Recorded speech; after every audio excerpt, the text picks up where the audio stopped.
안녕하세요. LA에서 내과 전문의와 신장내과 분과 전문의로 활동하고 있는 주치 조동혁입니다.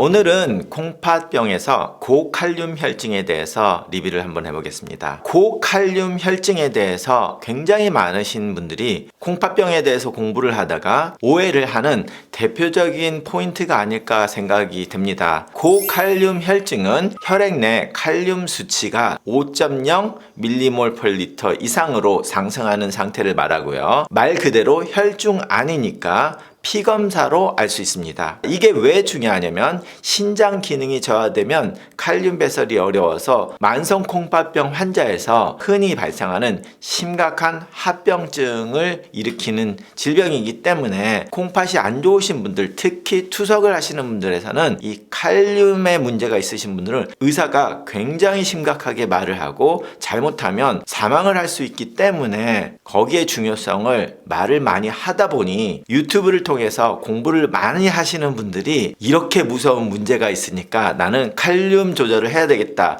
라고 생각을 하시고 필요 없는데도 칼륨 제한을 하시는 식사를 해서 오히려 득보다 실이 많은 상황을 만드는 오해의 여지가 있는 부분이기도 합니다. 그래서 오늘 방송은 정확하게 잘 들으셔야 되고요. 자신이 칼륨 제한을 하지 않으시는 분이라면 이렇게 문제가 될 수도 있구나라는 것까지만 이해하시기를 바라고요. 자, 그래서 고칼륨 혈증의 원인은 대부분 배설 감소입니다. 콩팥이 대부분의 칼륨을 배설하는데 이 콩팥 기능이 떨어지면서 칼륨을 효과적으로 배출하지 못하기 때문에 생기는 현상이고요. 다른 원인으로는 약물이 또 중요하게 되겠습니다. 왜냐하면 우리가 콩팥병이나 고혈압이나 단백뇨나 이런 문제들이 있을 때 대표적으로 쓰는 약들이 ACE 이니비터나 ARB 계열의 약인데요. 이 두 가지의 약이 대표적으로 많이 쓰이면서도 칼륨을 올리는 문제를 야기를 하고요. 그리고 또 이뇨제 중에서 칼륨 보존 이뇨제가 있는데요. 스파이로노락톤 또는 상품명으로는 알닥톤이라는 약이 있습니다. 자, 그리고 세 번째 또 다른 원인은 식이 섭취입니다. 고칼륨 식품을 많이 드셨을 때 콩팥에서 그것을 다 배설을 못하게 되면 고칼륨 혈증이 일어나는데요. 대표적으로 바나나, 오렌지, 감자, 자, 이런 음식을 많이 드시면 문제가 생길 수 있습니다. 보시는 것처럼 이 칼륨이 많이 들어간 음식들은 대부분 굉장히 건강한 음식입니다. 따라서 콩팥병이 있으신 분들도 자신이 칼륨에 문제가 없으신 분들은 이렇게 칼륨 섭취를 제한하시면 안 됩니다.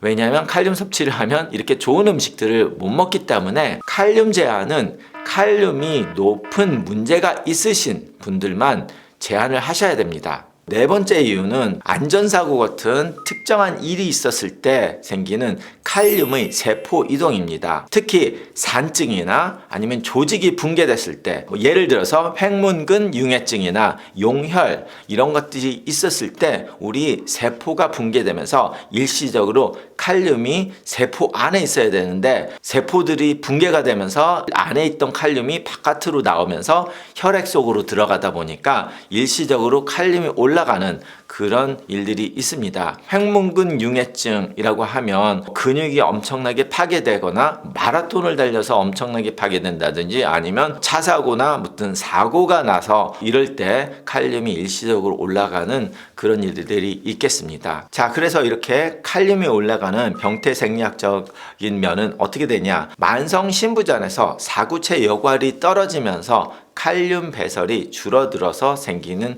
것이 가장 대표적입니다. 칼륨은 대변으로도 나올 수 있지만 거의 대부분이 콩팥에서 배설을 하게 됩니다. 그런데 이렇게 콩팥에서 배설을 하는데 여과율이 떨어지면 배설을 못하게 되고 알도스테론 호르몬의 생산 또는 반응이 감소하게 되면 콩팥에서 칼륨을 제대로 보내지 말라는 시그널이 와서 체내에 축적이 돼서 칼륨이 올라가게 되겠습니다. 이렇게 칼륨이 올라가게 되면 어떤 증상이 생기냐면 경증 증상에서는 피로감이 오고 근육이 경련이 생길 수가 있습니다. 하지만 좀 더 심각하게 되면 심계항진이 되고 부정맥, 마비, 호흡곤란까지 생길 수 있고 결국은 더 심하게 되면 심장이 마비가 되면서 사망에 이르게 됩니다. 자, 말씀드린 것처럼 이렇게 칼륨이 올라가서 심혈관계에 문제가 되면 심장이 멈추기 전에 심실세동이나 무수축 이렇게 되면서 심장이 멈춰서 돌아가시는 가장 큰 합병증을 만들 수 있고, 그 전에 뭐 근육마비, 약화, 신경의 감각 이상, 혼란 이런 것들이 오는데요. 자, 그래서 이것을 어떻게 진단하냐면 우리가 항상 하는 피검사에서 콩팥 기능을 검사할 때 항상 칼륨 검사를 같이 하게 됩니다. 그리고 일단 피검사에서 칼륨이 높게 나오면 그 다음에 심전도를 하게 됩니다. 왜냐? 심장에 문제가 있으면 사망까지 할 수도 있으니까 칼륨이 높으면 이렇게 심장에 문제가 오는지를 확인을 해야 됩니다. 그래서 이렇게 심전도 소견을 보면 픽 T 웨이브라고 해서 사진에 보이신 것처럼 T 웨이브가 뾰족하게 올라오는 경우 QRS 자체가 확장이 되면서 넓게 되고, 그리고 더 나아가서 더 심해지면 아예 심전도의 웨이브가 사인 웨이브로 가면서 변하게 됩니다. 그래서 이 세 가지 중에 하나라도 있으면 외래에서 관리를 하지 않고요, 응급실을 보내서 심장에 문제가 없이 바로 칼륨을 떨어뜨리는 치료를 하셔야 됩니다.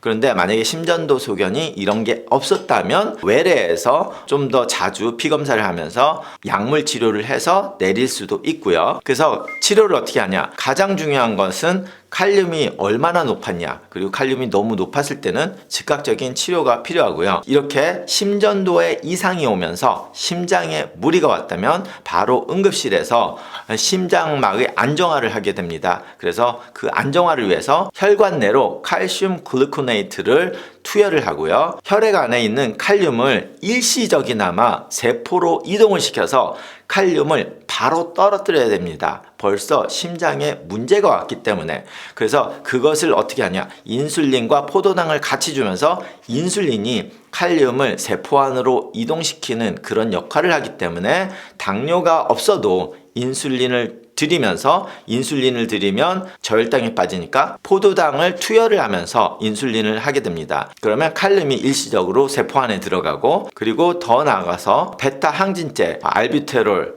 이런 거를 주고 산증 문제를 해결해서 칼륨을 낮추는 그런 작용도 하게 됩니다. 소디움 바이카보네트를 주기도 하는데요. 이런 거는 다 심장에 벌써 무리가 와서 일시적으로 30분 만에라도 칼륨을 바로 떨어뜨려야 되는 상황이 왔을 때 하는 거기 때문에 모두 다 응급실에서 처치를 하는 것입니다. 그리고 여기서 이게 안 된다면 투석을 하셔야 되기도 하고요. 자, 그리고 30분이 아니라 조금 몇 시간을 지나면서 칼륨을 조절해야 되는 그런 치료는 퓨로세마이드, 레이식스라는 그런 이뇨제도 쓰기도 하고요. 콩팥이 망가져서 칼륨이 나오지 않는다면 대변으로 칼륨을 배설을 해야 되기 때문에 K엑셀레이트라는 약을 예전에 줬는데 요즘 들어서는 로켈마라는 좀 더 향상된 약을 드리게 됩니다. 그래서 이 로켈마나 K엑셀레이트는 대변으로 칼륨을 끄집어 내려서 변으로 나오는 거기 때문에 이 약을 먹었을 때 대변을 보지 않으시면 약의 효과가 없다고 보시면 됩니다.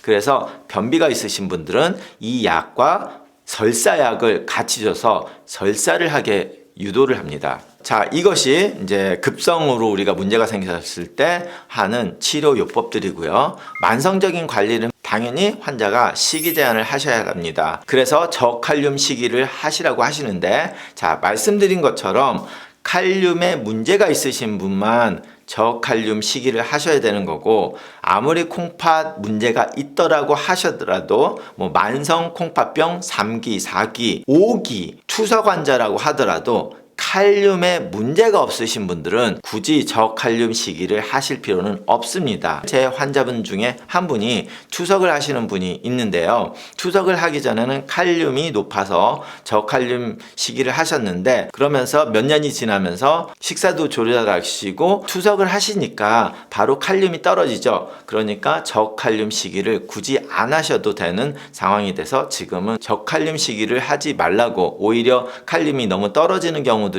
있어서 그냥 칼륨은 편하게 드시라고 말씀을 드린 환자분이 있었는데, 이렇게 투석을 하더라도 저칼륨 식이가 꼭 필요하지 않은 사람들이 꽤 많이 있습니다. 그리고 투석을 안 하시는 분들 중에서 이렇게 칼륨이 높다 그러면은 칼륨을 높이는 약을 드시고 계시는지 검토를 해보셔야 됩니다. 말씀드린 것처럼 ACE 이니비터나 ARB, 라이시노프릴, 이나나프릴, 로살탄, 발살탄 이런 약을 드시고 있는지, 아니면 스파로락톤이라는 약을 드시고 있는지, 아니면 다른 여러 가지 약 중에서 칼륨을 올리는 약이 있을 수 있으니까 자꾸 칼륨이 높다면 자신의 의사와 약의 검토를 하셔야 됩니다. 미국에서도 간혹 그렇지만 한국에서는 여러 의사를 보시면서 한 의사가 다른 의사가 처방하는 약을 모르는 경우들이 종종 생기는데요. 한국에서는 다른 의사가 처방한 것을 볼 수 있다라고 제가 들은 것 같은데, 미국에서는 아무리 주치의라고 하더라도 다른 의사가 처방한 약을 볼 수가 없습니다. 안타깝게도 미국은 환자의 건강보다는 환자의 프라이버시가 더 중요하게 여기는 나라다 보니까 환자가 다른 의사를 볼 때 어떤 약을 받았을 때 그것을 환자의 동의 없이 다른 의사가 처방한 약을 다른 의사가 보지 못하게 법적으로 만들어놔서 한국 분들은 여기에 대해서 굉장히 의아하시고 이해를 못 하시는데, 그게 미국이니까 다른 의사가 혹시라도 약을 처방한 것을 콩팥내과 전문의나 아니면 주치의와 상의를 하셔서 다 알려주시고 칼륨이 올라가는 약을 드시고 있는지를 검토를 하셔야 됩니다. 그리고 이제 칼륨이 높다면 칼륨이 내려오는지를 계속해서 검사를 하셔야 되는데요. 제가 어제 칼륨이 높은 환자가 있으셨는데요. 바로 오늘 오시라고 해서 어제 피 검사를 했지만 오늘 피 검사를 또 하고, 그리고 아마 내일도 또 해야 될 거라고 말씀을 드리면서 이 칼륨을 바로바로 조절을 해야 되는 상황이 됩니다. 아니면 그 정도 높으시면 대부분 응급실을 가라고 하셔야 되는데, 응급실을 가실 형편이 안 되다 보니 그러면 병원에 거의 매일마다 오셔서 칼륨이 떨어질 때까지 피 검사를 해야 된다. 굉장히 어그레시브하게 치료를 해서 칼륨을 낮추지 않으면 큰 문제가 생길 수 있기 때문에 이런 치료를 좀 하셔야 되는 경우들이 있습니다. 자, 오늘은 칼륨에 대해서 말씀을 드렸는데요. 제가 콩팥병이 있으신 분들을 보면서 가장 오해를 자주 하시는 부분이기도 합니다. 인터넷으로 많은 정보를 겪다 보니까 많은 분들이 콩팥병이 있으면 칼륨이 높으면 큰일 난다고 생각하시고 자신한테는 절대 필요가 없는